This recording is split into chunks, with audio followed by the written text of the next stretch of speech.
अस्सलामुअलैकुम, कैसे हैं आप सब। Welcome back to my YouTube channel Bright Future. आज हम लोग स्टार्ट करेंगे complex analysis doctor Mohammad Iqbal की बुक से कंटिन्यूटी। चैप्टर नंबर 1 हम लोगों ने स्टार्ट किया हुआ था। जो फर्स्ट वाला टॉपिक था लिमिट्स ऑफ अ फंक्शन, उसकी मैंने वीडियोज़ जो है वो 2 अपलोड कर दी हैं। अगर किसी ने वो वीडियोज़ नहीं देखी तो जाके ज़रूर देखें। आज हम लोग स्टार्ट करेंगे कंटिन्यूटी।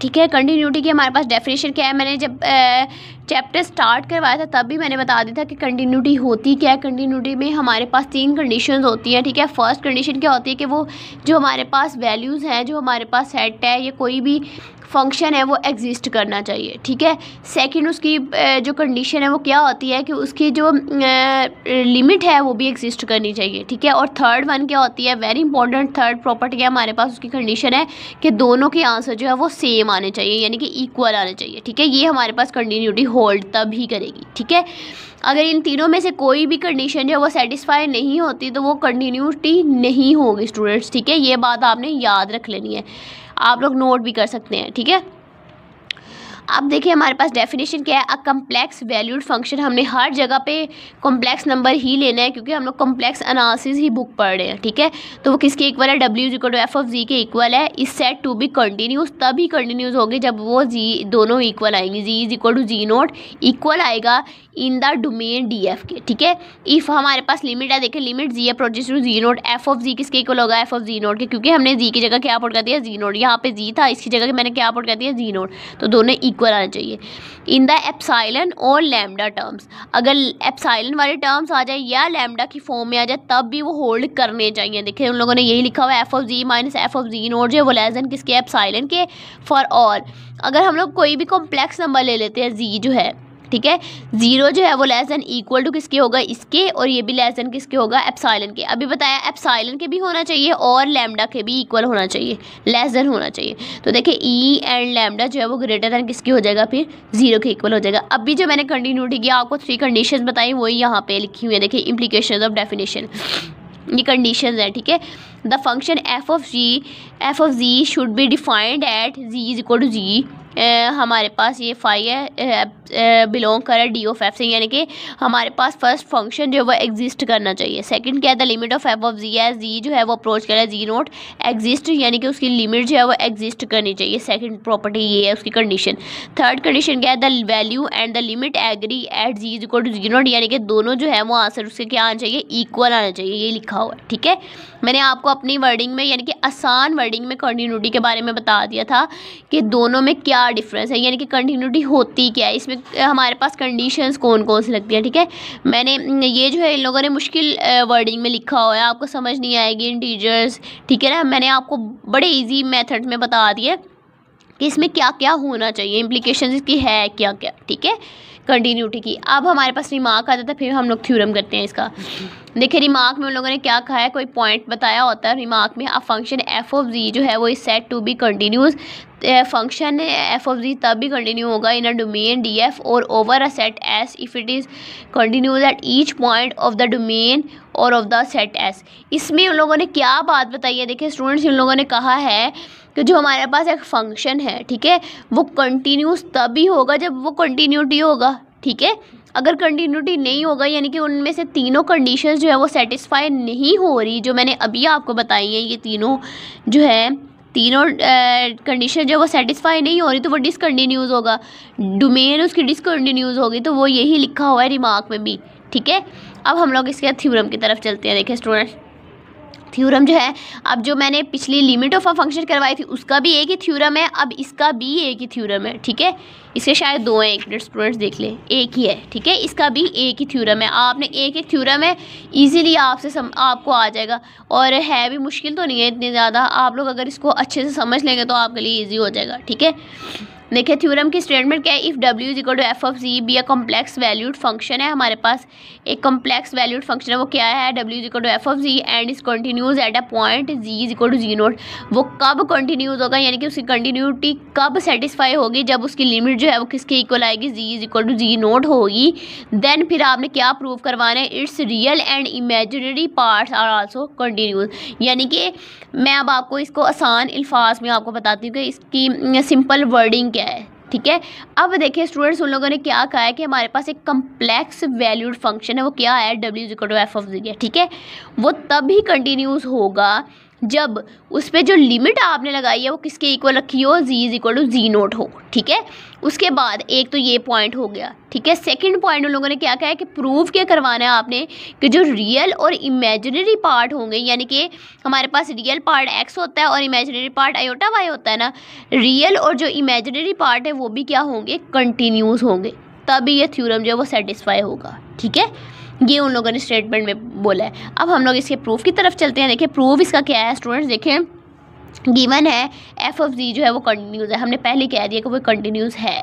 तो टू प्रूव हमने प्रूव क्या करवाना है कि हमारे पास जो रियल और इमेजिनरी पार्ट्स है ना वो भी क्या होने चाहिए, कंटिन्यूस होने चाहिए। अब देखिए हमारे पास u(x,y) मैंने अभी आप लोग को ये जो अभी ये वाली टर्म्स बताई थी पहले, वो वाली लिख रही है यहाँ पे। देखिए u अगर ले रहे हैं तो u0 आएगा, अगर v ले रहे हैं तो v0 आएगा, ठीक है। हम लोग जब कम्प्लेक्स नंबर्स की बात करते हैं स्टूडेंट्स, दो तरह से हम लोग कम्प्लेक्स नंबर्स को लिखते हैं, या तो x,y की फॉर्म में लिखते हैं, ठीक है, या तो इस फॉर्म में लिखते हैं। अगर इसको खोले तो यही बनता है, ठीक है, x प्लस आयोटा y। तो देखिए यहाँ पे रियल पार्ट भी आ जाएगा और इमेजिनरी पार्ट भी आ जाएगा, तो यही दोनों इक्वल रख लिए, ठीक है। उसके बाद देखिए since we now that f(z), तो हमें पता चल गया कि वो कंटिन्यूस है, ठीक है। जो अभी हम लोगों ने डेफिनेशन पढ़ी है कंटिन्यूटी की, अब ये वाली लगानी है बाय डेफिनेशन, ठीक है।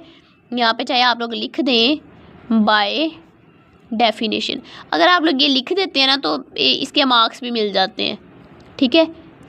जो चेकर होता है उसको समझ आती है कि इसने किसके थ्रू यहाँ पे ये कंडीशन लगाई है। ये हमें पता चल गया ना किसके थ्रू मैंने कंडीशन लगाई है, बाय डेफिनेशन। ये हमारे पास डेफिनेशन है कि f(z) माइनस f(z0) जो है वो लेस देन किसके, एप्सिलॉन के फॉर ऑल इंटीजर्स z के, और 0 जो है वो लेस देन किसके है, z माइनस z0, और लेस देन वो किसके है, लैम्डा के है, ठीक है। अब यहाँ पे मैंने वैल्यूज़ पुट करनी है, f(z) की जगह मैंने u की वैल्यूज़ पुट कर दी और f(z0) की जगह मैंने क्या पुट कर दी, वैल्यूज़। पहले मैंने क्या किया, u की टर्म्स और v की टर्म्स ली, फिर मैंने u0 और v0 की ली, ठीक है। इसमें हमने प्लस साइन लगाने और इसमें हम लोगों ने कौन से लगाए हैं, माइनस के लगाए। यहाँ से मैंने देख के लगाए हैं, यहाँ पे जी की वैल्यूज पुट की, फिर z0 की अलग से पुट कर दी, और सेंटर में कौन सा साइन आ गया, माइनस का, ये देखिए यहाँ से देख के। और वो लेस देन किसके है, एप्सिलॉन के है। दोनों में से कुछ, दोनों ही वैल्यू सेम है स्टूडेंट्स। इसको f(z) नाम दिया है, इसको z दे दिया है, चाहे आप f(z) लिख लें या z लिख लें, एक ही बात है। अगर f(z0) लिख रहे हैं तो z0 लिखेंगे, दोनों ही सेम है, बस इसमें लेस देन एप्सिलॉन है, इसके लेस देन किसके है, लैम्डा के है, बस ये बात याद रखनी है। और फॉर ऑल z जो है वो 0 लेस देन किसके इक्वल है, z माइनस z0, और लेस देन किसके है, एप्सिलॉन के है, सॉरी लैम्डा की है, ठीक है। अब नाउ यूज़ हम लोगों ने क्या क्या करना है।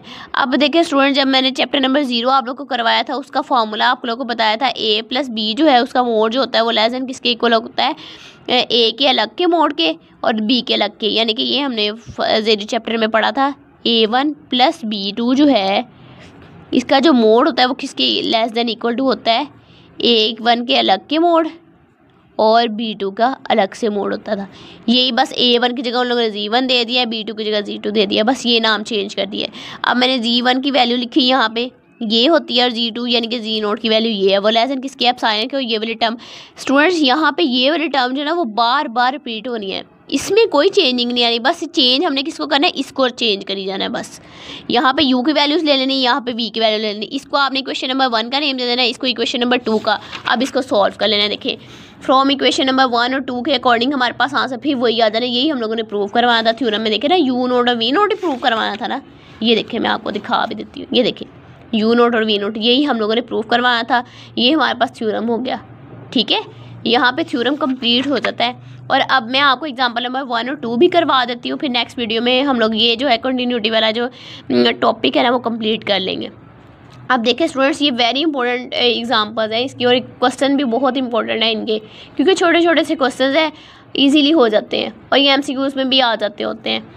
एग्जाम्पल नंबर 1 हमारे पास क्या है, discuss the continuity of f(z) जो है वो किसके इक्वल है, z के मोड के स्क्वायर के इक्वल है, एट इस पे लिमिट कौन सी दी है, z इक्वल टू z0, ठीक है। अब देखिए फर्स्ट कंडीशन कंटिन्यूटी की मैंने आपको क्या बताई थी कि जो हमारे पास फंक्शन है वो एग्जिस्ट करना चाहिए। हमारे पास फंक्शन क्या है, f(z) है, यानी कि उन लोगों ने z किसके इक्वल रखा है, z0 के। मैंने z0 यहाँ पे पुट कर दिया, यहाँ पे भी z की जगह मैंने क्या पुट कर दिया, z0, क्योंकि उन लोगों ने खुद ही कहा है कि वो z किसके अप्रोच कर रहा है, z0 को, तो मैंने ये आंसर आ गया। तो फर्स्ट कंडीशन जो है वो सेटिस्फाई हो गई है। दोनों इक्वल ही हैं, जी नोट, ठीक है। उसके बाद सेकंड क्या आती है कि लिमिट भी एग्जिस्ट करनी चाहिए, ठीक है। लिमिट एग्जिस्ट कैसे करेगी, जब हम लोग उस पर लिमिट लगाएंगे। लिमिट किसको अप्रोच करिए, जी अप्रोचेस टू जी नोट को। तो यहाँ पे मैंने पहले क्वेश्चन लिख लिया, जी मोड का स्क्वायर इज इक्वल टू जी की जगह क्या पुट करनी है, जी नोट। तो ये भी इक्वल आ गई, ये देखिए ये भी इक्वल आ गई, ये भी इक्वल आ गया। सेकंड कंडीशन भी सेटिस्फाई होगी। थर्ड कंडीशन हमारे पास क्या होती है कि इक्वल आना चाहिए आंसर। तो देखिए z is equal to z not equal ही है दोनों, ठीक है ना। मैंने पहले भी स्टार्टिंग में चैप्टर के बता दिया था कि दोनों टर्म्स सेम है, जी और ये भी जी ही है, बट इसकी छोटी वैल्यू आ गई है तो ये दोनों जो है वो इक्वल आ गई है। तो थर्ड कंडीशन भी सेटिस्फाई होगी ना स्टूडेंट्स। फर्स्ट एग्जिस्ट कर दिया फंक्शन, सेकंड लिमिट एग्जिस्ट करनी चाहिए, थर्ड जो है वो इक्वल आना चाहिए। तो ये हमारे पास क्या होगी, कंटिन्यूटी होगी, ठीक है। सेकंड एग्जांपल देखिए, डिस्कस द कंटिन्यूटी। इसमें भी आपने यही बताना है कि ये कंटिन्यूटी है कि नहीं है। ये वाली टर्म है और जी किसको अप्रोच करा है, जीरो को। मैंने यानी कि क्वेश्चन को पहले लिख लिया और जी की जगह मैंने क्या पुट कर देना, जीरो। देखिए यहाँ पे जी था, इसी जगह मैंने जीरो पुट कर दिया। 1/0 इन्फिनिटी की इक्वल होता है, तो ई इन्फिनिटी किसके इक्वल होगा, इन्फिनिटी के। तो देखिए ये हमारे पास है फंक्शन, नहीं है, पहली नहीं वो सेटिस्फाई हो रही है, फंक्शन बन ही नहीं रहा, इसका कोई आंसर आ रहा है 1 2 4, कोई भी नहीं वैल्यू आ रही, क्या आ रहा है, इन्फिनिटी दे रहा है आंसर। तो पहली जो हमारे पास कंडीशन है वो ही नहीं सेटिस्फाई हो रही, तो कंटिन्यूटी कैसे हो सकती है, ठीक है। तो ये क्या है, डिसकंटिन्यूस है। यहाँ पे ये लिखा हुआ है the value of the function is infinite, यानी कि जो फंक्शन की वैल्यू आई है वो क्या आई है, इनफाइनाइट आई है। And the first condition is violated, यानी कि ये फर्स्ट कंडीशन ही नहीं सेटिस्फाई हुई। देयरफॉर द फंक्शन जो है f of z is equal to e 1/g का square is discontinuous at zero is equal to z is equal to zero के, ठीक है। समझ आ गई अब इस क्वेश्चन की कि कंटिन्यूटी तभी होल्ड करेगी जब उसकी तीनों कंडीशन जो है वो सेटिस्फाई होंगी, ठीक है।